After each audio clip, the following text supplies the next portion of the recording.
Now at 9, local hatchet throwers gather at Main Street Axe Company in Joplin for a hatchet marathon. Plus, we'll hear from the Animal Welfare and Adoption Agency of Miami about their adoption and foster program. And Hillary making history as the first tropical storm to hit California in more than 80 years. I'm Jonathan Hunt in Santa Monica. I'll have the latest coming up.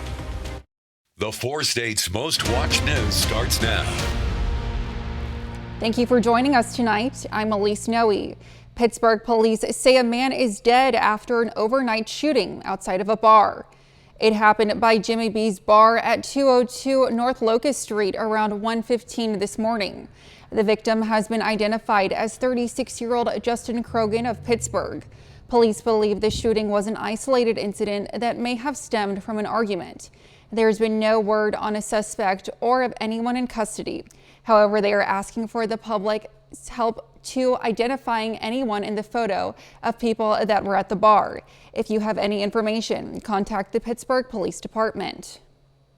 Los Angeles is under a flash flood warning as Hillary comes ashore as a tropical storm, the first to hit California in over 80 years. Fox News chief correspondent Jonathan Hunt has the latest. Southern California is under its first ever tropical storm warning as Hillary hits hard. Despite weakening winds, it still packs an enormous amount of rain, and that could mean catastrophic flash flooding and landslides. This is an unprecedented weather event. Officials have warned people living near the coast to be prepared to evacuate because of the threat of a storm surge. Meanwhile, further inland, the mountains and the high deserts could see the most intense rain, and hundreds of thousands of people have been rushing to protect their homes and businesses with sandbags. When they're giving us this much warning that you need to be prepared, we hustled for sandbags. We've never had to do this. The area isn't used to seeing this much rain in such a short amount of time, so there are worries about whether the infrastructure can handle it. The storm drains have litter in them and they back up really quick, and so that's where we get the flooding. The U.S. Navy is taking no chances, moving several of its ships out to sea to avoid a direct hit. Storm preparations are also being made in Las Vegas, a city where these kind of storms are almost unheard of. It's a little scary, just because, we're in the desert, just like if it floods, where are we going to go? California Governor Gavin Newsom has declared a state of emergency to help speed up the disaster response. In Santa Monica, Jonathan Hunt, Fox News. Meteorologist Sam Lane joins us for a first look at weather. All right, first we're going to take a look at Hillary. The remnants of Hillary are now moving through Southern California into western parts of Nevada. You can see the moisture streaming all the way down along the western coast of Mexico. We're also keeping an eye on and tracking an area of disturbed weather just west of Cuba and Miami right now. This is a developing system. This is expected to become a tropical storm, Gert, and that would make landfall probably in South Texas. The reason why we're watching it is because hopefully some of the moisture from this may be flung up in our area, and that would help cool us down just a little bit, so we'll keep an eye on that. Also, we're watching another system, Tropical Storm Franklin, that's going to be moving across Hispaniola over the next few days. But we've been dealing with a lot of heat. How hot? Well, how about 109 in Fredonia today? Same thing in Howard, 108 in Sedan, just blistering hot across the entire area this afternoon, and temperatures have now dropped down into the 80s, thank goodness, although it's still 91 right now in Howard. Looking at the forecast tonight, we're going to see temperatures dropping to the 80s down to about 75 degrees tonight. There is hope on the horizon, and I'll have more details on that in just a bit. I sold the doe $900 straight away. Buyer number is 13, buyer 13. Today, the Heartland Showcase Boar Goat Sale took place at the Bourbon County Fairgrounds in Fort Scott. The event was open to the public and began at 12 p.m. Attendees were able to bid on nearly 100 goats at the auction. Bidders were also able to participate in the sale online. The Heartland Showcase sale has been going on for 10 years, and for 3 years we've also included a show, and we put on 2 shows, ABGA shows, on Saturday before our sale on Sundays. The Heartland Showcase Boar Goat Sale takes place on the 3rd week in August every year. Main Street Axe Company in Joplin today held a hatchet marathon for throwers of all levels. It was a double elimination tournament and included lunch and drink specials. A skee ball tournament also took place after the marathon. First Baptist Church of Oronogo hosted a back-to-school block party today in Oronogo City Park. The event gets families together to have fun before the school year begins. First Baptist made this event possible from the offerings at the church. They also want to remind people of the importance of God in the community. It means to simply do what Jesus did. Go to the people in the community and serve them and show them and tell them of the love of God. And so it is one of the most basic functions of the church, is to get out in the community and show people the love of God. And so it's crucial. The event featured snow cones, bouncy houses, face painting, food, and loads of fun. If you're looking to add a new furry addition to your family, one business in Miami can help with that. The Animal Welfare and Adoption Agency of Miami has been offering dog fostering and adoptions for over 10 years. KOAM's Jasmine Knight has the story. The Animal Welfare and Adoption Agency of Miami pride themselves on rehabilitation. They rescue stray puppies and dogs and give them a place to stay until they can find their forever home. Everyone is reaching out to us. Other shelters in the area are reaching out to us because there's just not enough room for all of the dogs out there. So educating the kids and educating the people around here and getting these dogs spayed and neutered is the only way that we can eventually work our way out of the rescue. The nonprofit agency consists of 3 volunteers. Each volunteer houses multiple puppies until they are either fostered or adopted. Their goal is to combat the puppy problem. Dog population in this area is huge. We have so many strays, so many abandoned puppies. We had 10 puppies that were abandoned in a plastic tablecloth just last week. For fostering families, the agency provides things like spay and neuters, food, crates, and medical for the pets. The Animal Welfare and Adoption Agency also tries their best to get them ready for home life. We try to teach them just basic manners, trying to, teach them, how to go outside and come back inside and how to play with others nicely. So we try to teach them we try to house train them as much as we can while we have them. The agency runs strictly on donations through Facebook, PayPal, or by dropping off at select local businesses. So if you want to adopt a dog like this cutie right here, or if you just want to try fostering for the first time, check out Animal Welfare and Adoption Agency. Reporting in Miami, Jasmine Knight, KOAM News. To make a donation or to become a foster family, you can email miamiadoptadog@gmail.com or visit their Facebook page. Later, cyclists in Oklahoma are biking to raise awareness for suicide prevention. New research shows more middle-aged people are drinking alcohol and smoking marijuana. The team from the University of Michigan's Monitoring the Future panel found that binge drinking, marijuana use, and hallucinogen consumption hit record levels among people 35 and 50 years old last year. This survey, which tracks participants after the 12th grade, is meant to study how drug use trends evolve over time. Experts say heavy drinking and drug use can cause harm to physical and mental health.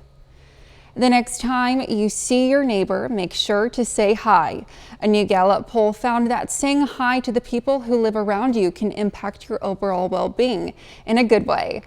Respondents had to rank their level of well-being across 5 metrics, including career, social, financial, physical, and community.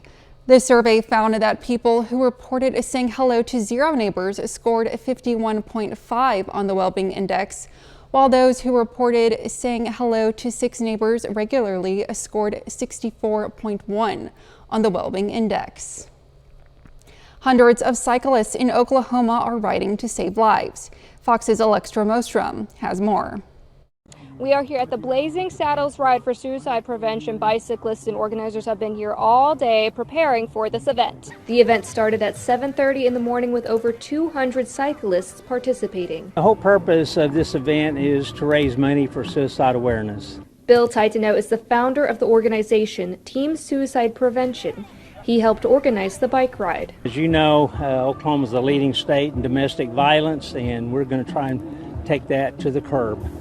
And hopefully, you know, spreading hope and awareness, we can do that. For Titano, suicide prevention, domestic violence, and mental health issues hit close to home. He helped start this bike ride in hopes of bringing those things to light. I lost my daughter to a horrible domestic violence situation where she was actually murdered and her ex-husband committed suicide. Tammy Keller is with the American Foundation for Suicide Prevention. She says events like these are important for the community. You have events like this, you're talking about it, right? People know that they're not alone. Buster Brown with Bixby Bicycles is the other organizer for this event. He says making it a bike ride was intentional. The cycling part of it also is a great way to relieve mental stress, improve mental health, and just get rid of some of the stuff off your shoulders you need to get rid of. All the money raised will go to different charities that work with suicide prevention. This is an annual event. They say it gets bigger every year, and they are already planning for next year's. To find more information on how to support suicide prevention, go to fox23.com and find this story. Covering news that matters, I'm Alexa Mostrom, Fox 23 News. Meteorologist Sam Lane is next with a complete look at the forecast. And later, the Biden administration is getting some heat from gun dealers. We'll have the details.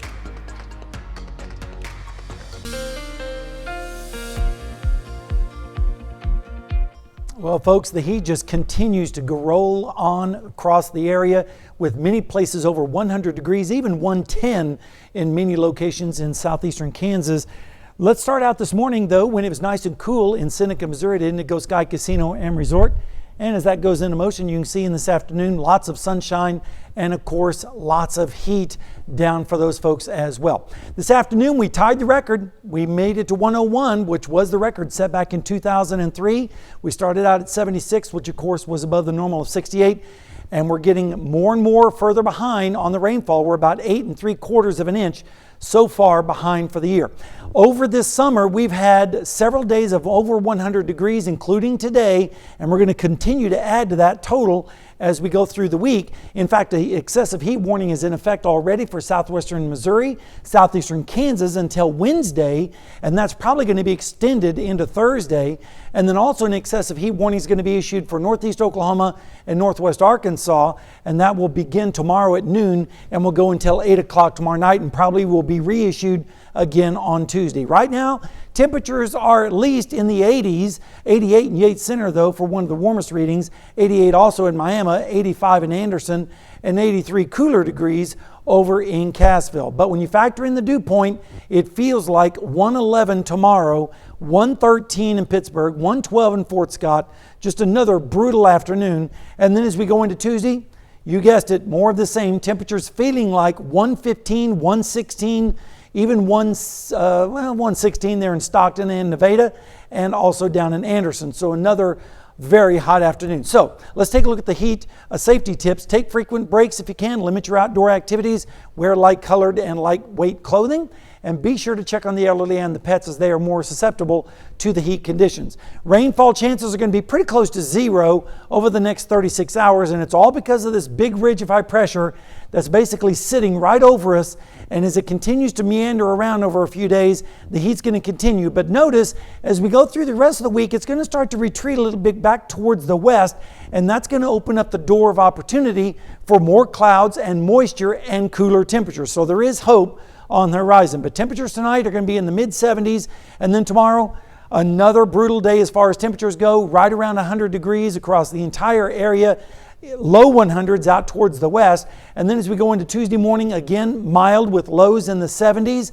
And then in the afternoon, temperatures rising once again, back up over 100 degrees across the area. All right, let's take a look at the next 7 days. We have a heat alert day for tomorrow, Tuesday, Wednesday, and Thursday. Maybe another one for Friday.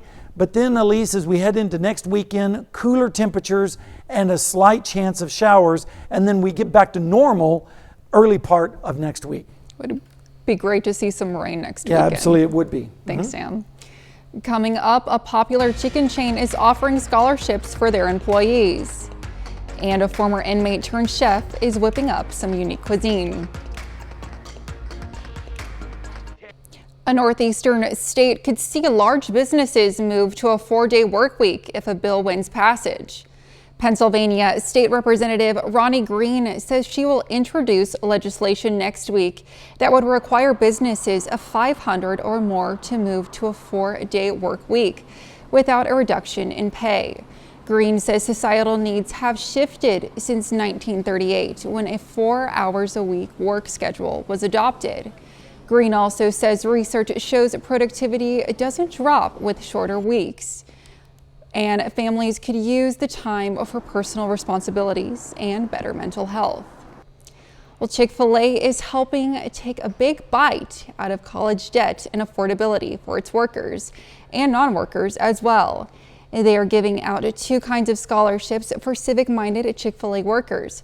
Scholarships can be for $1,000, $2,500, and $25,000 amounts. And for community and service-minded non-workers, there will be 12 scholarships at $25,000 each. Applications for workers run through October 18th and for community scholars through November 1st. After a few years behind bars, a man in Phoenix turned his life around, establishing his own food truck. Now, the meals he serves are quite different from the rest. Fox's Stephanie Bennett takes us to learn more. Nobody knows about this type of food. You know, the stuff that we did in prison was just totally different than anything that you eat out here. It's convict cuisine. A former Valley inmate is bringing prison-inspired food for the people who want a taste of what it's like on the inside. Don't knock it till you try it. You know, a lot of people think, oh, prison food, you know, it's nasty, or why would anybody eat like that? Or, hey, you're out of prison now, why are you still eating like that? And hey, the food's good.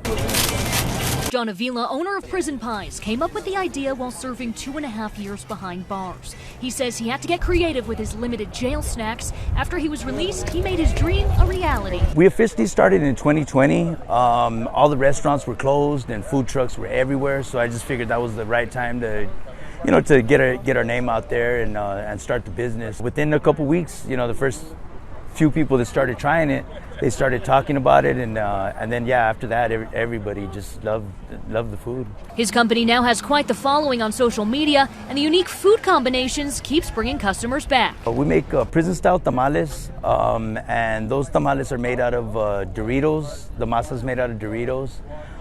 We also make nachos. Things that people like the most is our Cadillac coffees. We put chocolate syrup, caramel, and then your choice of either Snickers, Reese's, or any kind of chocolate. To try it for yourself, check out our website at fox10phoenix.com for more information on where to find them. For Fox 10 News, I'm Stephanie Bennett. Up next, Elon Musk makes a new change to the social media platform X. Users of X, formerly known as Twitter, will no longer be able to block other accounts. That is according to Elon Musk. He posted that block is going to be deleted as a feature, except for direct messages. He also posted that the block function, quote, makes no sense. It is unclear when the block feature will be removed, but users fear that it will result in an increase of harassment on social media platforms. 30 more minutes of news, weather, and sports coming your way.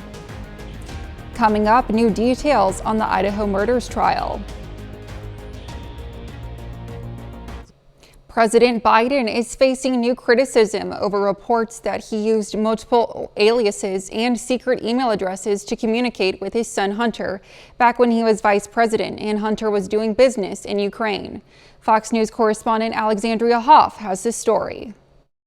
Well, talk of aliases emerged after House Oversight Committee Chair James Comer sent a letter to the National Archives. In it, he requests documents related to where then Vice President Biden's duties potentially overlapped with his son's work. The request also seeks unredacted communications that involve past pseudonyms used by the then vice president. There were at least 3 noted: Robert Peters, Robin Ware, and J.R.B. Ware. At the time, his son Hunter Biden was working with the Ukrainian company Burisma Holdings. In an example, Congressman Comer wrote this, quote, on 9 a.m. on May 27, 2016, Vice President Biden took a call with the president of Ukraine, Petro Poroshenko. It is concerning to the committee, however, that this document was sent to Robert L. Peters. The letter adds that Hunter Biden was also copied on the email. Now, President Biden has long maintained that he has not discussed business with his son. Former Director of National Intelligence John Ratcliffe shared his thoughts on Fox and Friends Weekend. This is the work that U.S. Attorney Weiss and now Special Counsel Weiss should be doing. It shouldn't be House Republicans that are having to do the job of the Department of Justice and the FBI to investigate this matter. At Camp David yesterday, while standing beside the leaders of Japan and South Korea, President Biden was asked about his son's escalating legal matters. Mr. President, on a domestic matter, what is your reaction to the special counsel appointment last week into your son? I have no comment on any investigation that's going on. That's up to the Justice Department, and that's all I have to say. Now back to the aliases. The use of pseudonyms actually came up back in 2013 when the Obama White House acknowledged that several senior administration officials used alternative email addresses. In Washington, Alexandria Hoff, Fox News. A Wall Street Journal report says the Biden administration has revoked the licenses of 122 gun dealers by the Bureau of Alcohol, Tobacco, and Firearms since the start of the last fiscal year. That's up from 90 in the year before and 27 in 2021. Revocations are often over paperwork issues by gun buyers. Gun dealers think the targeting is political to stop gun violence, and they're being blamed. The ATF says it's going after federal firearms licensees who willfully violate the law. Meteorologist Sam Lane joins us for another look at weather. All right, and it's a hot weather forecast out there. Although tonight we're going to be seeing temperatures dropping through the 80s down to about 78 as we head into the early morning, and 75 for our low. And the UV index tomorrow is going to be on the extreme 11 on the scale, which means less than 10 minutes of burn time. So make sure that you are protected with your hat, sunglasses, sunscreen, find the shade, and limit your time outdoors. Looking down the lane, we have a heat wave that's going to continue all week long. We do have low rain chances next weekend and also some cooler weather ahead, so at least we have some hope on the horizon. But unfortunately, the drought is going to worsen, and I'll have details on that coming up in our forecast in just a little while. Thanks, Sam. An Idaho judge ruling there will be no delay in the Idaho College murder suspect's trial, but no ruling on a defense request for more info on the DNA evidence prosecutors say ties Brian Kohberger to the murder scene. Fox News senior correspondent Steve Harrigan has more. After a 5-hour hearing on Friday, the judge denied a request by the defense to delay this trial of Brian Kohberger, who stands accused of killing 4 college students back in November in Idaho. They were living in an off-campus house. Much of the fight was over DNA evidence. Investigators say they have Kohberger's DNA on a sheath for a knife that was found next to one of the bodies, but that DNA, they say, matched DNA taken from Kohberger's cheek right after the arrest. But now the defense wants more. They want an entire DNA family tree, and they want to know how investigators reduced the amount of suspects to just one. They want all the names used in that genetic genealogy. Think about it. This could include people that gave their DNA, let's just pretend 23andMe, but they never agreed for law enforcement to use it. That's a hypothetical. So all of these people's names would come out. Police investigated Kohberger, who was a graduate student in criminology, for 6 weeks. They tracked his movements near the crime scene, both in his vehicle and on his cell phone. The trial is expected to begin October 2nd. In Atlanta, Steve Harrigan, Fox News.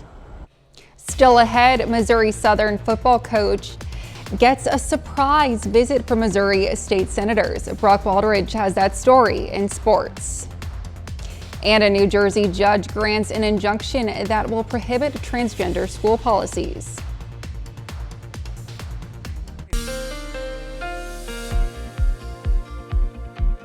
Well, the heat just continues on across our area and getting in more intense over the next couple of days as we start to see the dew points in the upper 70s and 80s, making it feel very uncomfortable. Right now, it's not too bad. It's Seneca, Missouri, at Indigo Sky Casino and Resort. A beautiful sunset this evening. We made it up to 101 today, which actually tied the record back in 2003. Of course, we had a great head start at 76 this morning, which was way above the normals of 68. And of course, we're behind on the rainfall and have been for quite some time. This summer so far, we had 2 days in June where it was above 100. Then we had 5 in July, and so far we've had 4, including today, in August. And we're just going to keep adding to that over the next few days. In fact, an excessive heat warning is in effect for southwestern Missouri, southeastern Kansas until Wednesday at 10 o'clock. And it will be reissued again for northeast Oklahoma and northwest Arkansas tomorrow, and that will go on until 8 o'clock tomorrow evening. Temperatures right now are falling, but they're still in the upper 80s in a lot of places like Yates Center with 88, 87 in Carthage, as well as Nevada, still 90 at Fort Scott. Now tomorrow, when you factor in the temperature and the dew point together, it's going to feel like 112 in Welch, same thing in Parsons, 107 in Iola, 113 in Nevada and Stockton. So definitely a day to stay inside if you can. And then as we go into Tuesday, more of the same, temperatures feeling like 110 plus across a large segment of our area. So as a result, let's take a look at the heat safety tips. Stay hydrated, of course. Take frequent breaks. Limit your time outdoors if you can. Wear light colored clothes, and also be sure to check on the elderly and the pets. Rainfall chances are going to be pretty close to 0 over the next 36 hours. There's a slight risk of a shower or two way out to the west, but I wouldn't get my hopes up too much. We are going to be under this dome of high pressure for the next day or so, and then it's going to start to retreat back to the west. Hopefully, what may become Tropical Storm Gert may throw up a few clouds across our area, but again, that's just a pipe dream at this point. With this ridge of high pressure sitting right on top of us, most of the moisture is going to go to the west into the Rocky Mountains with Gert if it does actually form. And we're going to have to wait a little bit longer before cooler weather and rain chances increase across our area. Temperatures tonight in the mid-70s, and then tomorrow, temperatures at or above 100 degrees again. Here's that slight risk of showers way out to the west, but like I said, that's likely not going to happen. And then as we go into Tuesday morning, lows in the 70s, and then as we go into Tuesday afternoon, again, temperatures at or above 100 degrees, especially in southeastern Kansas. And then as we go into Wednesday morning, lows in the 70s once again. Over the next 7 days, the heat just continues all week long under heat alert days all the way until Friday. And then cooler weather on Saturday and Sunday with a chance of showers finally. And also early next week, getting back to normal with temperatures in the upper 80s to around 90 degrees.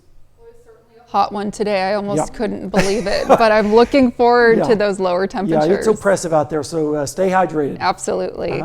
Well, don't forget, you can be the first to know about the day's weather with the KOAM Skywatch weather app. Get severe weather updates sent straight to your phone free of charge. It's available in the Apple App Store and the Google Play Store. The KOAM Skywatch weather app.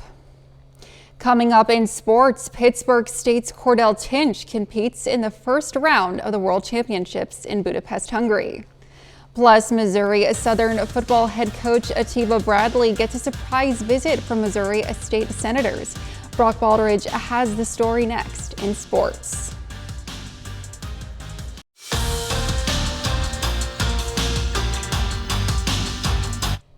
Well, there's still 11 days away till the Missouri Southern Lions open their season at home against the Northwest Missouri State Bearcats.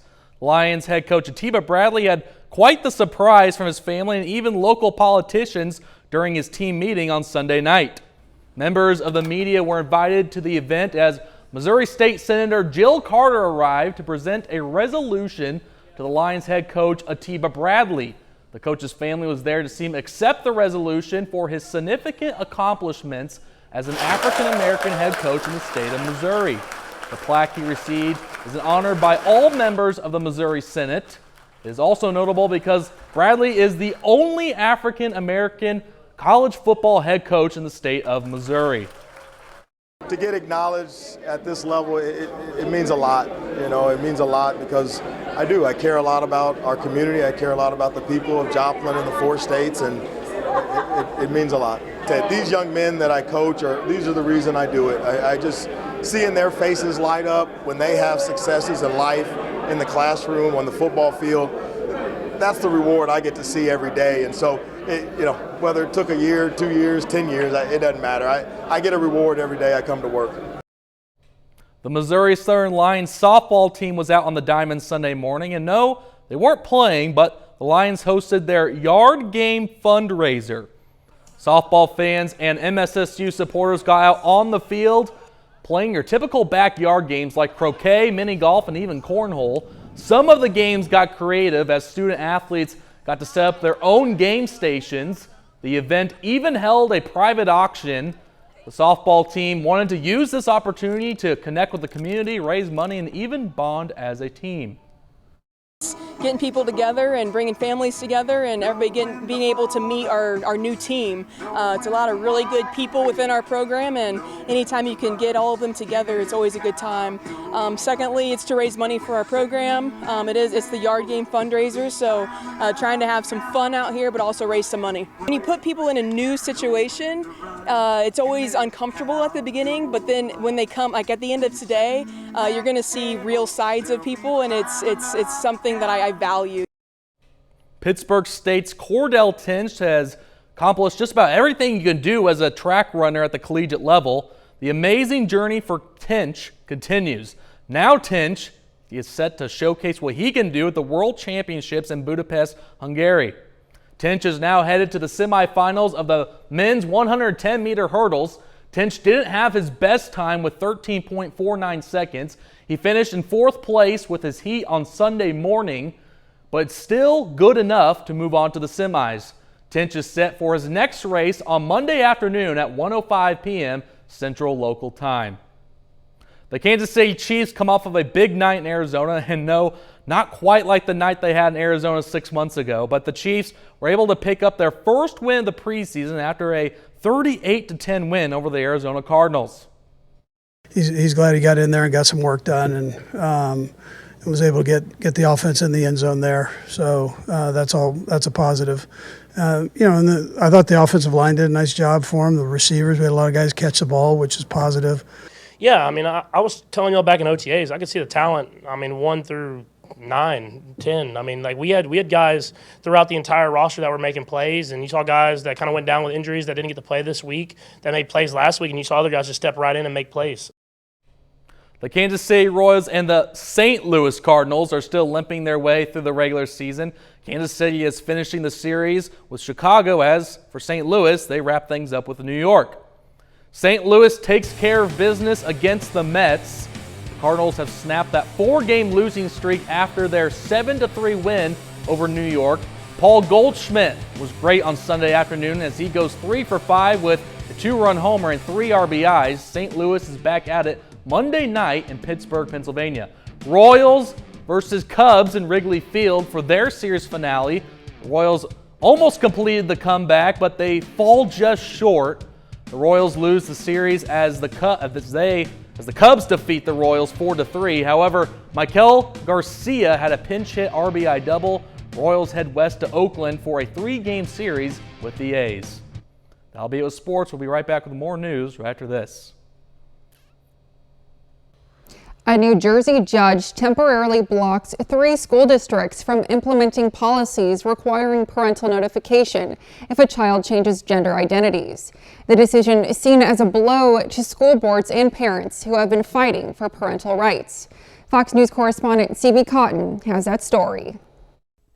The judge believes the parental notification policies crafted by these 3 New Jersey school districts should be temporarily blocked until the case plays out in the state's civil rights court. The judge wrote in part in his ruling, the state has demonstrated a reasonable probability of success on its claim that the amended policies, if implemented, will have a disparate impact on transgender, gender nonconforming, and non-binary youth. The Attorney General, who first raised the issue with the district's policies, praised the judge's decision, saying while parental notification should not be required, the state won't try to ban it either. Writing in part, all our lawsuits seek to do is to reinstate the same policies these districts found acceptable with little protest for years. Put simply, we can both keep parents informed about their children's development and protect the civil rights of our most vulnerable students. Now, after the Attorney General sued the 3 school districts earlier this summer, LGBTQ advocates spoke out in support of his move, saying transgender students could be forcefully outed to their families. Attorneys representing the districts, along with some parents, see this differently, saying parent communication has always been standard and now should be no different. Everybody else isn't out there to protect our kids. Only parents can protect our own children. Everything else we do in schools involves parental consent. The parents sign a permission slip to watch movies, to go on field trips, to be on social media. There's standard forms that they sign every year. And now all of a sudden, this is the one incident where parents can't be involved. Attorneys for the 3 school districts tell Fox they're exploring avenues to appeal. In New York, CB Cotton, Fox News. Up next, it's World Mosquito Day. Today is recognized as World Mosquito Day. The day is used to raise awareness of mosquito-borne illnesses. It started back in 1897 when the malaria parasite was discovered. The World Health Organization says malaria is the cause of about 400,000 deaths a year. Just last week, the state of Maryland reported a case of locally contracted malaria. The patient is recovering at home after being briefly hospitalized. The CDC says 9 cases of the disease have been reported this summer in Florida and Texas. That's the first time in 20 years. Well, if there's one thing that summer can keep, it's mosquitoes and extreme heat. That's exactly right. And of course, we had all that rain, and that kind of is a breeding ground for mosquitoes, and then you add the heat to that. But we're going to hopefully kill those mosquitoes with the heat. I know a lot of folks are certainly under the weather with these temperatures above 100 degrees, and it's going to be that way all week long. But we do have hope on the horizon. Look at that. Next weekend in the 80s, and then we get closer to normal early part of next week. So we just have to get through one more week of really nasty summer weather, and then things will start to return to normal. I'm hopeful. Well, that's our time for tonight. Thank you for joining us. We'll leave you with a video of children riding ponies through parks in Paris. We'll see you back here next time. Thanks for making us part of your night.